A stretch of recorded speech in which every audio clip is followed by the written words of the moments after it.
નમસ્કાર, હું છું પ્રિયંકા. તમે જોઈ રહ્યા છો સિટી કવરેજ ન્યૂઝ. આજના મુખ્ય સમાચાર. કેશોદ એરપોર્ટના વિકાસ માટે એરપોર્ટ ઓથોરિટી ઓફ ઇન્ડિયા દ્વારા 142.17 કરોડનું ટેન્ડર બહાર પડ્યું છે, જેમાં ટર્મિનલ બિલ્ડિંગ, પાર્કિંગ સુવિધા, એટીસી ટાવર કમ ટેકનિકલ બ્લોક, ફાયર સ્ટેશન સહિતના બાંધકામનો સમાવેશ છે. બાંધકામ ઉપરાંત 5 વર્ષની ઓપરેશન જાળવણીનો કરાર અને 2 વર્ષમાં ખામી સર્જાય તો તેની જવાબદારીનો પણ સમાવેશ કરાયો છે. આ બાંધકામ માટે 15 મહિનાનો સમયગાળો નક્કી કરવામાં આવ્યો છે. ધોરણ 12 ગુજરાત બોર્ડનું પરિણામ આજે જાહેર. રાજ્યમાં વિજ્ઞાન પ્રવાહમાં સૌથી વધુ 96.60% પરિણામ ધરાવતું કેન્દ્ર ગોંડલ, જ્યારે સૌથી વધુ 92.91 પરિણામ ધરાવતો જિલ્લો મોરબી બન્યો. ત્યારબાદ વિજ્ઞાન પ્રવાહમાં સૌથી ઓછું પરિણામ દાહોદ જિલ્લાનું છે, જ્યાં માત્ર 59% પરિણામ આવ્યું છે. આજે જાહેર થયા પરિણામમાં બોર્ડ કરતા જુનાગઢ જિલ્લાનું ધોરણ 12 સાયન્સનું પરિણામ 0.97% વધ્યું છે. ગુજરાત બોર્ડનું પરિણામ 83.51% રહ્યું તો જુનાગઢ જિલ્લાનું પરિણામ 84.48% રહ્યું. ધોરણ 12 સાયન્સના રિઝલ્ટમાં રાજ્યનું પરિણામ 83.51% છે, જ્યારે જુનાગઢ જિલ્લાનું પરિણામ 84.48% છે. એટલે કે રાજ્યના પરિણામ કરતા જુનાગઢ જિલ્લાના પરિણામમાં 0.97%નો વધારો નોંધાયો છે. જુનાગઢના ધોરણ 12 સાયન્સના પરિણામ પર નજર કરીએ તો કુલ 2534 ઉમેદવાર નોંધાયા હતા.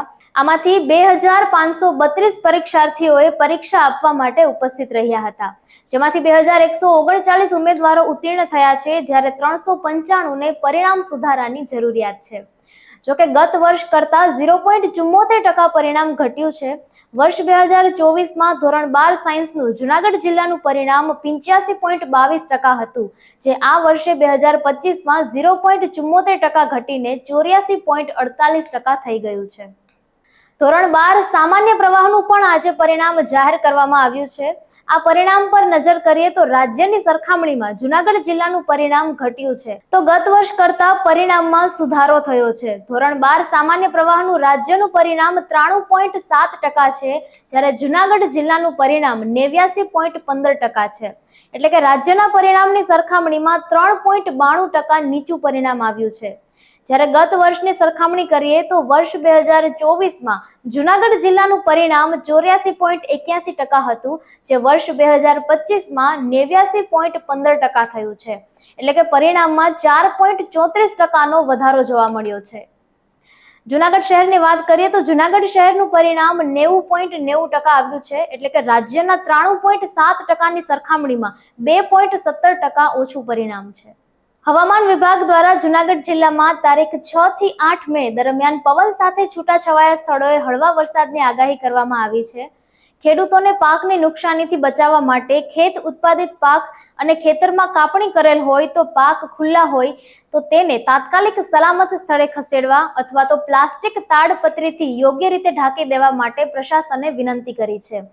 એપીએમસીમાં વેપારી અને ખેડૂત મિત્રો દ્વારા કાળજી રાખી આગોતરા સાવચેતીના પગલાં લેવા માટે અનુરોધ કરવામાં આવે છે.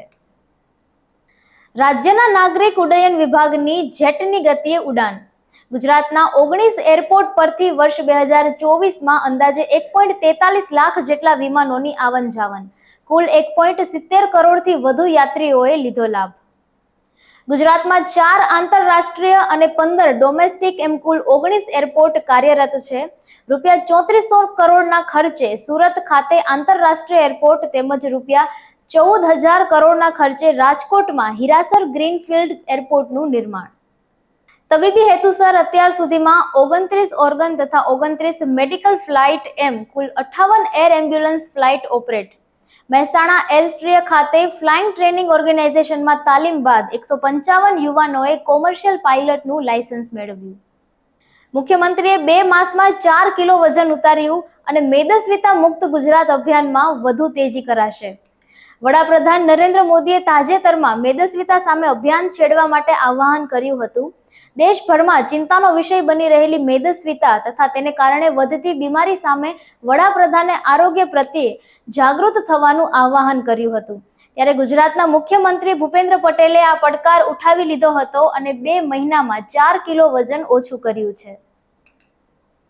રાજ્યની તમામ શાળાઓમાં આજથી ઉનાળુ વેકેશન. 35 દિવસનું ઉનાળુ વેકેશન 8 જૂન સુધી ચાલશે અને 9 જૂનથી નવા સત્રનો પ્રારંભ.